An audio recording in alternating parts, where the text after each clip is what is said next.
እንዴት ናችሁ አድማጭ ተመልካቾቼ? ከሰሞኑ እንግዲህ ቪዲዮቼ ተደራሽነታቸው እጅግ ቀንሷል። አስቸግራችሁ ነው እንግዲህ ኮፒ ሊንክ፣ ሼር፣ ሪፖስት እንድታደርጓቸው በማክበር ጠይቃችኋለሁ። 33ኛ ሳምንት የእንግሊዝ ፕሪሚየር ሊግ የዋንጫ ጉዞውን የሚወስን የአውሮፓ ቻምፒየንስ ሊግ ተሳትፎን የሚወስን ጨዋታ ነው ብዬ አስባለሁ። ማንቸስተር ሲቲ በሜዳው ኢትሃድ አርሰናልን የሚያስተናግድበት፣ በለንደን ስታንፎርድ ብሪጅ ቼልሲ ማንቸስተር ዩናይትድ የሚያስተናግድበት ጨዋታ እጅግ በጣም ተጠባቂዎች ናቸው።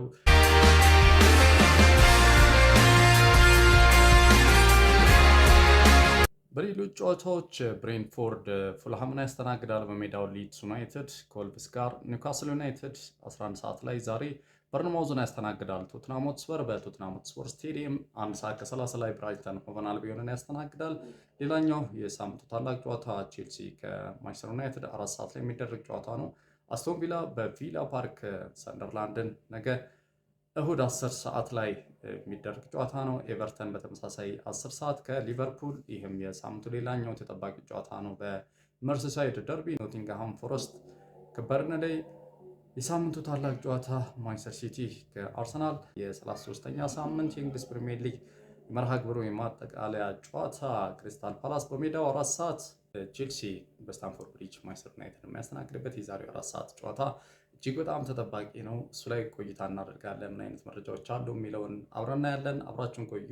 አሰልጣኝ ሊያም ሮሰነሪ እና ለቡድናቸው ሰሞኑ ነገሮች የሰመሩላቸው አይመስልም። ባለፉት 6 ጨዋታዎች ያስመዘገቡት ብቸኛ ድል በኤፍኤ ካፕ ፖርት ቬለን ያሸነፉበት ብቻ ነው። ይህ ደካማ ጉዞ በሊጉ ሰንጠረዥ ወደ 6ኛ ደረጃ እንዲንሸራተቱ ያደረጋቸው ሲሆን ከ4ኛ ደረጃ ጋር ያላቸው ልዩነት እየሰፋ መጥቷል። ከጨዋታው አስቀድሞ የክለቡ ደጋፊዎች በክለቡ ባለቤቶች ያላቸውን ተቃውሞ በስታንፎርድ ብሪጅ ደጃፍ ለመግለጽ ቀጠሮ ይዟል። ዛሬ የሮሰነሪ ደጋፊዎች ቁጣ ለማብረድ ቀጣዩ ዓመት እቅዳቸው ስኬት የቻምፒየንስ ሊግ ቦታውን ማረጋገጥ ይኖርባቸዋል ብሏል።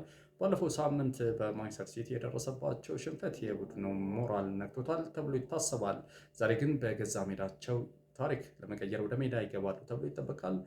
ማንቸስተር ዩናይትድ ወደ ድል ለመመለስ የሚያደርገው ጨዋታ በማይክል ካሪክ የሚመራው ማንቸስተር ዩናይትድ ምንም እንኳን ባለፈው ሳምንት በሊድስ ሳይጠበቅ ቢሸነፍም ቡድኑ አሁንም የተሻለ የማጥቃት ብቃት እንዳለው አሳይቷል። በደረጃ ሰንጠረዡ 3ኛ ደረጃ ላይ ተቀምጠው የውድድር ዘመኑ በጥሩ ሁኔታ ለማጠናቀቅ አልሟል። ማንቸስተር ዩናይትዶች በተለይ ብሩኖ ፈርናንዴዝ፣ አማድ ዲያሎ፣ ማቲያስ ኩኛ ያሳዩት የነበረው ቅንጅት ለቼልሲ ተከላካዮች ትልቅ ፈተና እንደሚሆን ይጠበቃል። አሰልጣኝ ካሪክ ባለፈው ጨዋታ ቤንጃሚን ሼሽኮን በብሪያን ምቤሞ ምትክ በማሰለፋቸው ትችት ደርሶባቸዋል። ዛሬ በለንደን ትክክለኛ ምርጫ አድርገው ለ3 ነጥብ ይዞ ለመመለስ አስበዋል። እንግዲህ ከጉዳት ጋር የተያዙ ዜናዎችን ስንመለከት ቼልሲ ትሬቮር ቻልባ ወደ ልምምድ በመመለሱ ዛሬ የመሰለፍ እድል እንዳለው ተዘግቧል። ሆኖም ሪሴ ጄምስ፣ ጂሚ ሂተንስ እና ፊሊፔ ጆርገንሰን አሁንም በጉዳት ላይ ናቸው።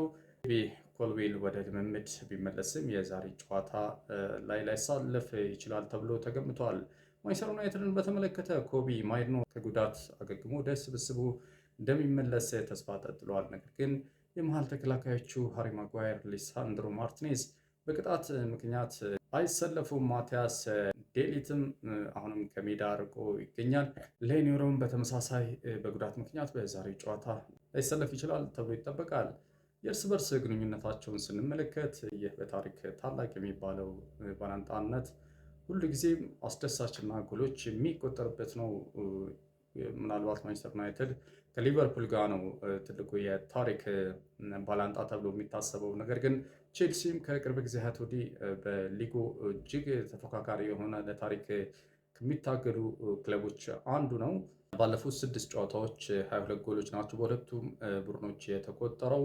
ቼልሲ እንደ አጠቃላይ 57 ጊዜ አሸንፈዋል። ማንቸስተር ዩናይትድ 82 ጊዜ አሸንፈዋል። እንግዲህ 55 ጊዜ አቻ ተለያይተዋል። ይህ ጨዋታ እንግዲህ ዛሬ ሚያዝያ 10 ከምሽቱ 4 ሰዓት በስታንፎርድ ብሪጅ የሚደረግ ይሆናል። የእርስዎ ግምት ምንድን ነው? ቼልሲዎች በደጋፊዎቻቸው ፊት ድል ይቀናቸዋል ወይስ በሜዳቸውና በደጋፊዎቻቸው ፊት ማንቸስተር ዩናይትድ ይሸነፋሉ? እንዴት የሚሆን ይመስላችኋል? ካሪክ ያለፈውን በሜዳ ያደረገውን ጨዋታ በሊድስ መሸነፉ ይታወሳል። ዛሬ ያንን ይቀለብሳል? እንዴት ነው የሚሆነው? ሀሳብ አስተያየቶቻቸውን በኮሜንት አጋሩን። እንግዲህ ላይክ፣ ፎሎ፣ ሼር ማድረግ እንዳይረሳ። አመሰግናለሁ።